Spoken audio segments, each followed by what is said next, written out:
And once again, we are live on a late Tuesday night. And we just finished watching Matrix Reloaded because I thought, hey, if you've seen one, you may as well see them all, and you may as well see them all pretty much back to back to back. So yesterday we saw the first one, today we saw the second one, and then tomorrow we will see Matrix Revolutions. And I'm joined, of course, by Mr. Felix Quiros, who was one of the people that watched with me. Michael was also there. Mr. Eddie Gannon was also there. Hopefully, they will join soon. And this guy here, Thrawn, he was Hey, there Ron. also, but he has elected to just stick to the chat, and that is fine. So, me and Felix were talking about this a little bit just before the stream started, and I'll go ahead and start by saying that there's aspects of this movie. I'm glad I saw it for sure. There's aspects of this movie that I Mhm. liked more than the first one, and then aspects of this movie that I liked in the first one over this one. Specifically, action wise, this movie's better. Mhm. Story wise, I think the first movie is better Yeah. because, and we'll start with the story. This is where I felt like the story was starting to get a little bit overcomplicated because yes, you had the first story with Neo being the chosen one and learning what it means to be the chosen one for this world. And it was all about stopping the machines from destroying Zion and taking down Agent Smith. But now it's all about Agent Smith now has the ability to basically infect other people like a virus, Mhm. and it's all about finding key makers, destroying power stations, and just a whole bunch of convoluted side quests, which are cool to see, but at the same time, as someone that prefers just a little bit more of a straightforward story, it felt like a little bit too much for me. What do you think, Felix? Yeah. Um, it gets complex because I just gonna put the take on the kind of like programming aspect of it. There's a lot of inside jokes there for people who program like backdoors, and Yes. it gets really like viruses. And those in that time frame, there was a lot about that going on. So Oh yeah. it's a fan service for those type of people that like that kind of thematic. So Matrix, as I was saying to you, it influenced a lot of other movies because of that. It was the first one on this type of kind of selective topics on programming, viruses, kind of end of the world. Also has a lot of aspects, as you were mentioning before, related to Christianity and other religions. It Yeah, that mixes was up. Yeah, that stuck out to me pretty immediately. That yeah. one scene where Neo and Trinity are getting off the elevator, Mhm. and all of the people around them are basically giving Neo some sort of offering. Yeah, And I think like a couple of the ladies in that group wanted Neo, I guess, to heal their children of something. yeah, Yeah, again, it very much reminded me of of Jesus, yeah, and I can yeah, certainly, and of course, I'm sure that was an intended parallel, building off of what they said in the first movie, pretty much saying outright that in this world, Neo is Jesus, which if that's what they wanted to be, that's what they wanted to be. But action wise, this was amazing because the action was great in the first movie, but it mhm. got kicked up several notches in this movie, where, especially in the fight of Neo versus the hundreds of different Agent Smiths. Mhm. Now, to be fair, you could tell that this was all CGI. But Yeah, frankly, in this case, I think this is a rare case, at least for me, where being able to tell that it was CGI actually kind of helped me in a weird way enjoy it more, just because it looked like a video game that I would like to play. Yeah, and remember, at the time when this was done, this was the the creme of the creme, the edge. Like this was people were going crazy about it because there Yes. was nothing close, and it aged good. I know that is Oh you can yeah. tell say it goes into it's I don't know. For me, Matrix is it defined a whole generation of movies. Like they're like Star Wars. Like Star Wars was like I Yeah, think it's you mentioned this too yeah, before. it's like I said last time. If you could pinpoint landmarks Hmm. in movie history, Star Wars is a definitive landmark, and then so is The Matrix. And to go Yes. even further with that imagery there, one way to tell that these movies are landmarks, Star Wars, Matrix, Daryl in the comments of the last video mentioned Avatar. Hmm. Yeah.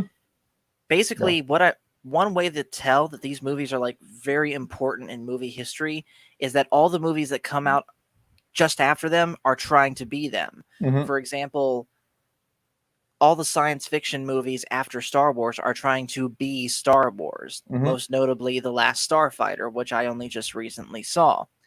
Several different movies after this try to be The Matrix, whether with their story or with their movie making technology. And then, of course, came Avatar, and everyone tried to be them.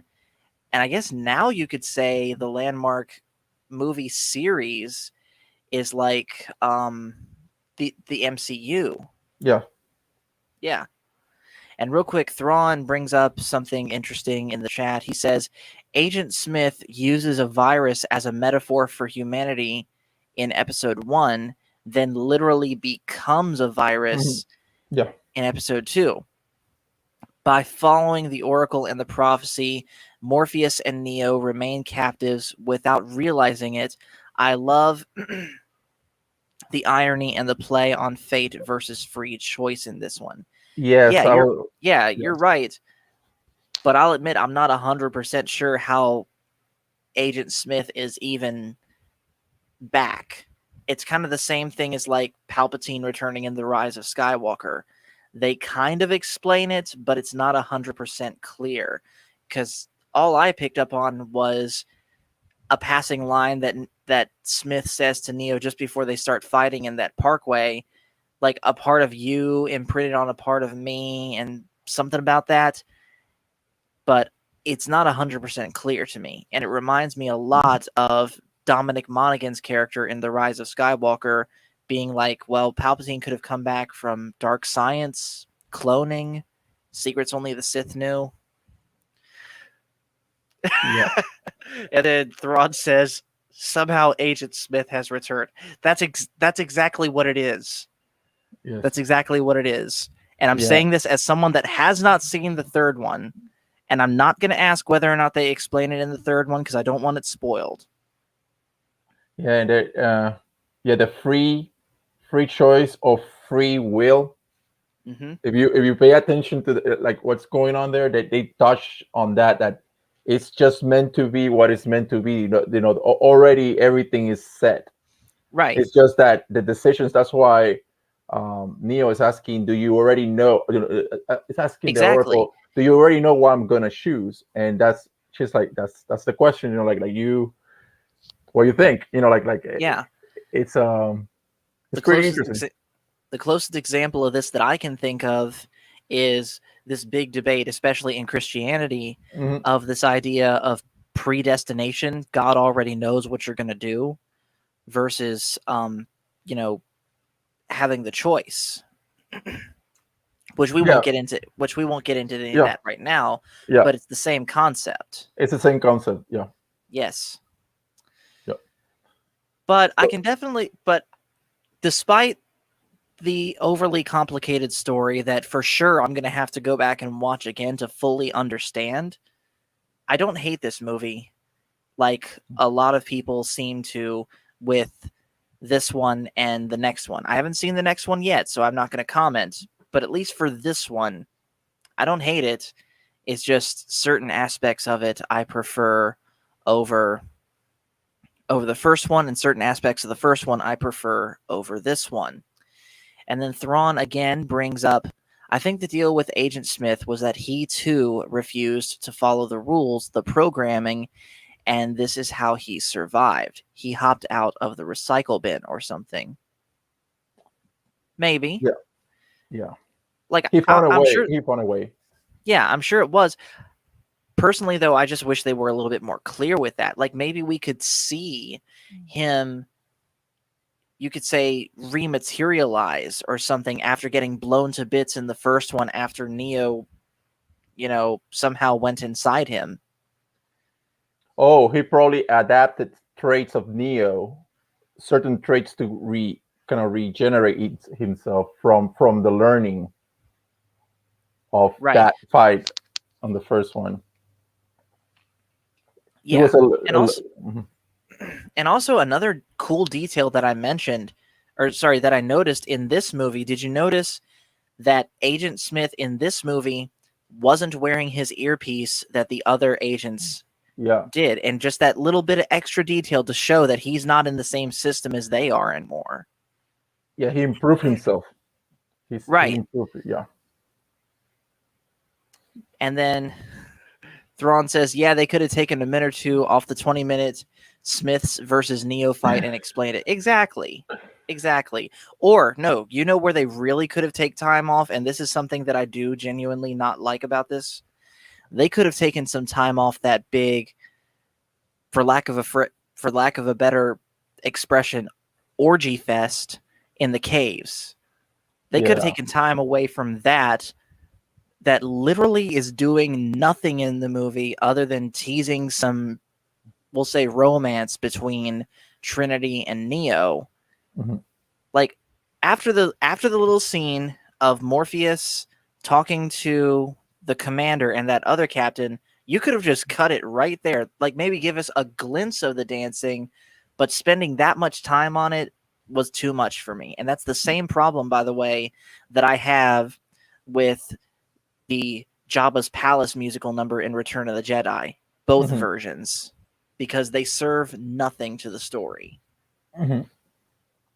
Yeah, and as I mentioned, this movie affected recent movies that you can later on take on your list, like the Divergent series. Probably you should look at that one, and also Hunger Games if you haven't watched it.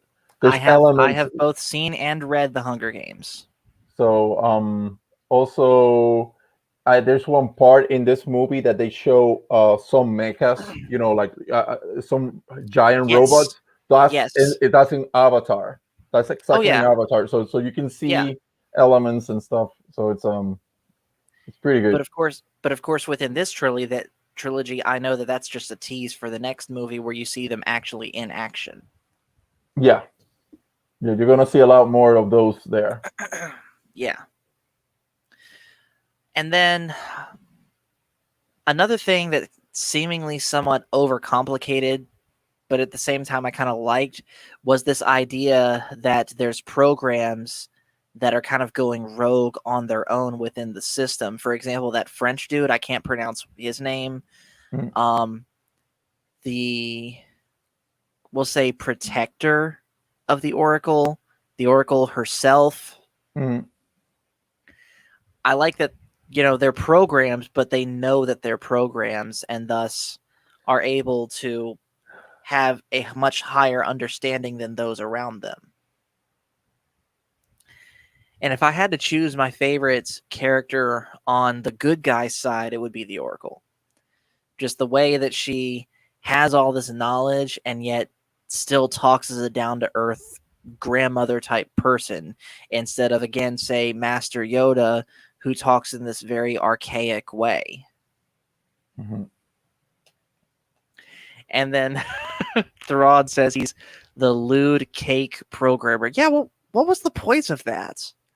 So, yeah, like somehow I got from that whole spiel that he gives that somehow every bite of cake that woman gives, A, turns her on, if you know what I mean, and B, somehow also spawns multiple different realities. Yeah. It gets complex, it gets complex. Yeah, it does. Like, why couldn't we Why couldn't we have just stuck with the simple chosen ones beating the system type story? Yeah, yeah. They wanted to complicate. It's just that they're trying to get into the programming kind of like inside jokes with this. Is and that's the funny part. There's something called the in reality that what you heard about survival of the fittest, right? How you heard about this concept? Yes. Okay, okay. Yes. So there's some programs that are called it's called uh, genetic programming. It's kind of like it imitates the survival of that concepts into the program so they can learn. Right. So that's where the Terminator concept comes to, that machines can Okay. learn, and you Yes. don't want them to learn too much because they can start making decisions. It's called Yeah. the generic program, the genetic code. So Okay. you never want to design a machine with that, because if not, that's what occurs like in this movie. They learn Yeah. and they start deciding, no, we need to eliminate, Right. people or Same reprogram. Mhm. same thing as the big machine that Syndrome uses in The Incredibles, and at least from what I've heard, what ultimately causes HAL 9000 to go crazy. Mhm. So, yeah, it's definitely, I guess you could say, a warning message about letting technology progress too much. Yes, if you let a And machine then, learn, that could potentially happen. So the programmer needs to make sure that it creates a good program that doesn't allow the machine to program itself. Because if not, then they're gonna have a yeah, problem. exactly. And then, of course, the scene where Neo goes to meet the architect. I had no clue what the architect was talking about. Like, the very basic thing that I could pick up from it was that somehow there's been 5 previous versions of Neo and thus 5 Mhm. previous versions of Zion. And according to the architect, at least, this will be the 6th time that they have Mhm. destroyed Zion. And thus, Neo's presented with a choice where he either does what he's supposed to do or he goes to save Trinity. And of course, because of his nightmares, it's always nightmares when you are Mhm. about to lose someone you love that makes you do the worst things, isn't it? From Neo dooming Zion and to save Trinity to Anakin, turning to the dark side and committing Order 66 to save Padme, Mhm. when really neither one ends up working out. Yeah. Yeah. And then Thrawn says, as far as tech advancing, he says, we are already there with these sort of dilemmas. How does a Tesla, while in automatic driving mode, decide who to hit if people are both ahead of it and off the path to the side? So it I knows. believe it. Yeah. I believe it. The Tesla needs to know a little bit. So I wonder what is the limitation on how much it learns in terms of spacing and what to do. So yeah, we could be there. It's just depends on the architect, if you want to say. Oh, yeah. It's the architect or the designer. I hope that Yeah. hopefully they're doing what they need to do. Well, we'll see what happens. Yep. But as far as this, I think that's all I can think of to talk about with this movie. Did I miss anything? I think you covered pretty much. Yeah, you're gonna need to see a couple times. I've seen these movies multiple times because you learn, especially the architect portion, like as you're saying, there's a lot there that Yeah. he's saying. Oh, He yeah, he for sure. he went in so many directions. He was making references to like a bunch of different religions, programming, even Christianity. He put it like it Oh, yeah. was a whole thing. Like even it was everything. Yeah. Yeah. And then Thrawn says, if you're interested in this stuff, though, Isaac Asimov's 3 Laws of Robotics is where to start from a historical perspective, in my opinion. Okay. That's nice. Yeah. There must be a book or something probably trying to get. Let me know because that sounds interesting. Yeah. One last thing, though, that I will mention before we get off of here. One thing that I did actually think was kind of cool with the architect scene was seeing how each different version of Neo on the different TV screens surrounding him, basically showing each of their different reactions to hearing the same thing that the architect was saying. I thought that was kind of cool. Different choices. He says everything is choice. Yeah. And then another thing, iRobot. Yes. Have you seen that one or no? Darn it, Thrawn, you're making me pull out the list again. Oh man.